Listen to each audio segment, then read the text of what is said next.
Introduced in the second generation, berries have become a big part of this franchise, from their use in both casual and competitive play, as well as even being able to turn them into something more. There are probably more berries than you realize, with so many different uses among them. Today we're going to see what makes this set of items special. In their debut in the Gen 2 games, berries were a lot more simple than they are today.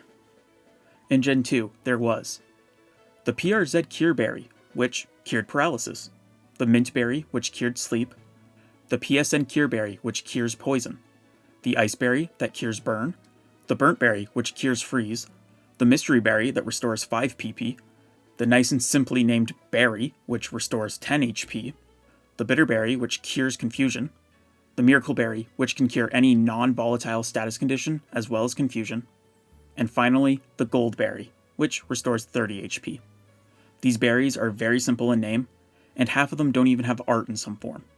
While they aren't super grandiose, they set the foundation for the berry mechanics as a whole, and cover some key functions you would want the berries to do. The very next generation, however, will see berries growing in all new ways. With the arrival of Generation 3 also came contests, which have their own stat system, separate from battle stats. How do you increase these stats? Why, you use Pokeblocks, of course. How do you get Pokeblocks? By making them with berries. This newfound purpose led to a whole overhaul of the berries, now all having unique sprites, and secondary data that is used for the contest stats. To start us off, we have the most common berries around. The Cherry Berry, which cures paralysis, the Chesto Berry, which cures sleep, the Pecha Berry, which cures poison, the Rost Berry, which cures burn, the Aspear Berry, which cures freeze, the Lupa Berry, which restores 10 PP to a move, the Oran Berry, which restores 10 HP, the Persim Berry, which cures confusion, the Lum Berry, which cures any non-volatile status as well as confusion, and the Citrus Berry, which restores 25% of a Pokemon's health. As you may notice, these first 10 berries all happen to fill the roles of the original berries from Generation 2. However, the ones upcoming get a little bit more wild. The next 5 berries all have similar uses, where they all restore 33% of a Pokemon's HP when it falls below 25% HP. However, they will also confuse Pokemon if they hate a specific type of food. The Figgy Berry confuses Pokemon that hate spicy food, the Wiki Berry confuses Pokemon that hate dry food, the Mango Berry confuses Pokemon that hate sweet food, the Aguav Berry confuses Pokemon that hate bitter food, and the Ipapa Berry, which confuses Pokemon that hate sour food. This next batch is a bunch of berries with the sole purpose of being used as ingredients for Pokeblocks and Poffins. These are the Raspberry, Bluckberry, Nanabberry, Wapear Berry, Pineapple Berry, Cornberry, Magast Berry, Rabuta Berry, Nomol Berry, Spellon Berry, Palmtree Berry, Watmel Berry, Durin Berry, and the Baloo Berry.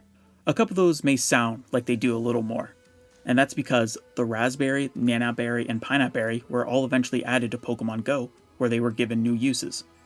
The Raspberry make Pokemon easier to catch, the Nanaberry make Pokemon move around less, and the Pineapple Berry doubles the candy received from the Pokemon. These berries and their uses would go on to appear in the Let's Go games. Between these games, Silver and Gold variants of these berries are obtainable, with Silver having a better effect than the normal, and the Gold being even better than Silver. Our next batch were originally just used as ingredients, but were quickly given another use. These berries all raise friendship, at the cost of lowering a Pokemon's effort values. The Pomegg Berry lowers HP, the Kelpsy Berry lowers attack, the Qualot Berry lowers defense, the Hondu Berry lowers special attack, the Greppa Berry lowers special defense, and the Tomato Berry lowers speed. Our next big batch are the damage reduction berries. These berries will have the damage of a single move of a specific type that is super effective. These berries are the Oka Berry for fire-type moves, the Pasho Berry for water-type moves, the Wakan Berry for electric-type moves, the Rindo Berry for grass-type moves, the Yachi Berry for ice-type moves, the Chople Berry for fighting-type moves, the Kaiba Berry for poison-type moves, the Shucka Berry for ground-type moves, the Koba Berry for flying-type moves, the Payapa Berry for psychic-type moves, the Tonga Berry for bug-type moves, the Charty Berry for rock-type moves, the Cassid Berry for ghost-type moves, the Haban Berry for dragon-type moves, the Colbur Berry for dark-type moves, the Babiri Berry for steel-type moves, the Roselli Berry for fairy-type moves, and the Chilean Berry for the normal-type moves. However, due to normal not being super effective against any type, it works for any normal-type attack. The next batch we are going to look at all cause different effects when a Pokemon's HP falls below 25%.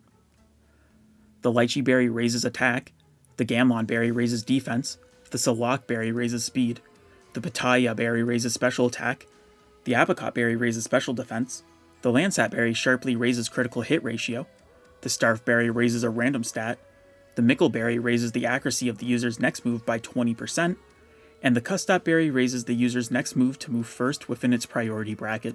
Before we move on to the final big batch of berries, let's just quickly mention the last few stragglers we have. The Chocoba berry causes the attacking Pokemon to take 12.5% of its HP if it damages the holder with a physical move, while the Rowat berry causes the attacking Pokemon to take 12.5% of its HP if it damages the holder with a special move. The Key berry raises defense when damaged with a physical move, while the Moronga berry raises special defense when hit by a special move. And the Hopo berry, which restores 10 PP. That is all the typical berries you may encounter while playing, and well, for a lot of them, that is a very, very strong May. These next berries, however, you are super duper unlikely to encounter, as they are exclusive to Ruby and Sapphire, and furthermore, only accessible via the e-reader. The e-reader was a device that let you scan cards to add content to a variety of games, and Pokemon made a surprising amount of content related to it. One of the things they did was make e-reader exclusive berries, spanning 2 series of 6 berries each. These berries are very limited. Pokemon cannot be traded if they are holding one. They cannot be stolen via Thief, Covet, or Trick. They cannot be stored within Western copies of Pokemon Box. In the Pokemon Cable Club Coliseum, they all get referred to as the Enigma berry. To even further their restrictions, only one e-reader berry can be active at a time. If you do not have one of the berries when you scan one of the cards, the player will receive the berry from Norman. If you already do have some, however, every single instance of the previous e-reader berry will be replaced by the newly scanned berry. The first series of e-reader cards contain the following berries: the Pumpkin berry, which cures Freeze, the Drash berry, which cures Poison, the Agant berry, which cures Infatuation, the Strib berry, which is only an ingredient, the Chillin berry, which is only an ingredient, and the Nut Pea berry, which is also only an ingredient. The second series of these cards were only released in Japan, and so their names are transliterated from their Japanese names, as per Bulbapedia. These berries are the Jinama berry, which raises a lowered stat, the Kuo berry, which is only an ingredient, the Yago berry, which cures Burn, the Tuga berry, which cures Confusion, the Niniku berry, which is only an ingredient, and the Topo berry, which is also only an ingredient. The e-reader was not super successful in the West, and so a lot of the later content is locked to Japanese versions, as seen with the second series of berries. These berries are interesting. A few do the same thing as other more common berries, some have completely unique uses, and half of them are only for Pokeblocks. Being exclusively an ingredient for blocks isn't a bad thing either.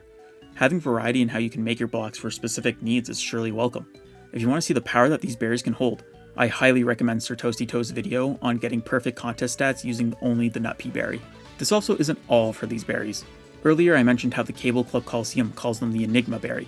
Well, the Enigma berry is a real berry, and if you transfer any of these 12 e-reader exclusive berries up to Gen 4, they all transform into the Enigma berry.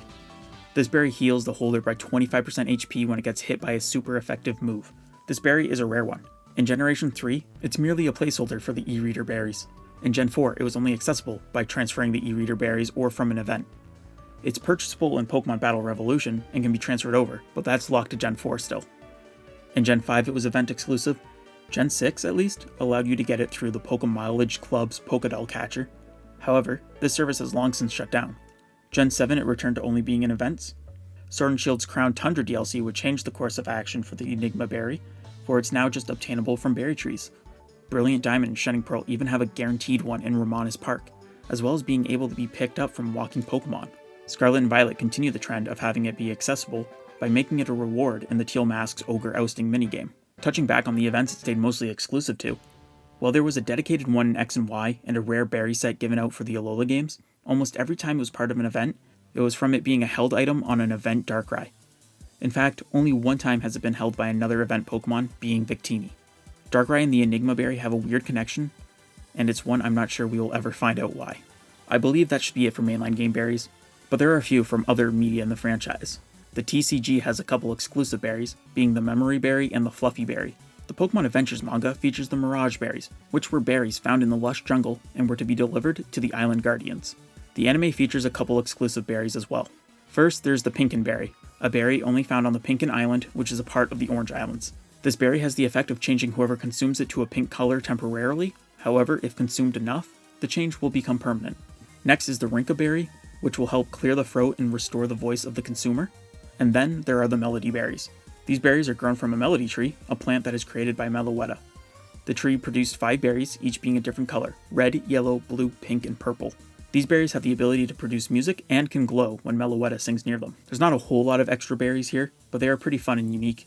Hopefully I didn't miss any, but with so many facets of the franchise, it feels only inevitable that I did. I guess I can't really finish a video about the berries without talking about the main way they're obtained. Berries are farmable items, usually quite literally. You find some nice soil, plant a berry, and over real time will sprout through different stages before finally producing your yield of berries. In generations 3 and 4, every berry had its own unique plant design, not only for the final stage, but for all stages besides the initial freshly planted stage. Gen 6 streamlined the berry planting a lot in X and Y.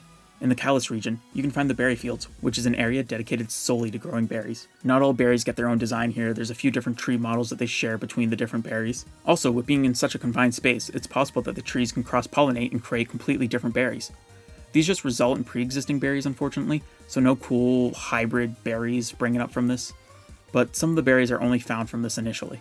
You can also find wild Pokemon snacking on your berries from time to time. Now, there's more to growing berries than just planting them. You can get watering tools, usually in the shape of a water-type Pokemon, and in some games you can even get mulch to even further help your berries grow.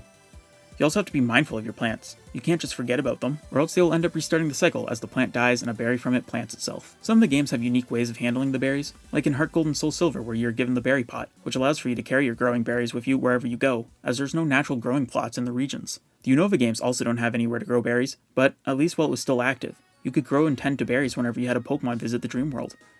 Starting in Generation 7, ignoring BDSP, they decided to just streamline the ways you obtain berries. Out is the days of growing and tending to your crops, and now just finding a spot to obtain them. In Alola, there's berry piles throughout the region, Galar has berry trees you can shake, and Paldea just has them strung out all over the ground. The berry piles and trees at least have a sort of mechanic to them where it's a risk versus reward situation, where you can keep grabbing more berries, but at the risk that a wild Pokemon will attack, causing you to lose some of your yield. Now that, I believe, should cover all the main points that I wanted to cover about berries. There's still a bunch I didn't talk about, such as the different stats for each berry and how they affect the outcomes of Pokeblocks and Poffins. There's also a good chance there's a berry or two in one of the mangas that appear on a single panel, or an exclusive berry in a side game I accidentally overlooked, or even one that appears in the background of a scene in the anime. I won't claim that this is a comprehensive list, but it is at least what I wanted to talk about. If you made it this far, I'd like to thank you all for watching. Leaving a like or even subscribing would be greatly appreciated, as those both do truly help out the channel. I would also love to hear from you in the comments down below, even if it's just something obscure I've missed, or if you, for any reason, have any berry-related experience you've had and would like to share. If you really like the content and want to further support it, consider becoming a member. Doing so gets you emotes, a chat badge, and your name will appear on screen right about now in future videos. With all that said, this has been Big Blast 99. I want to thank you all for watching, and I hope you all have yourselves a goddamn good one.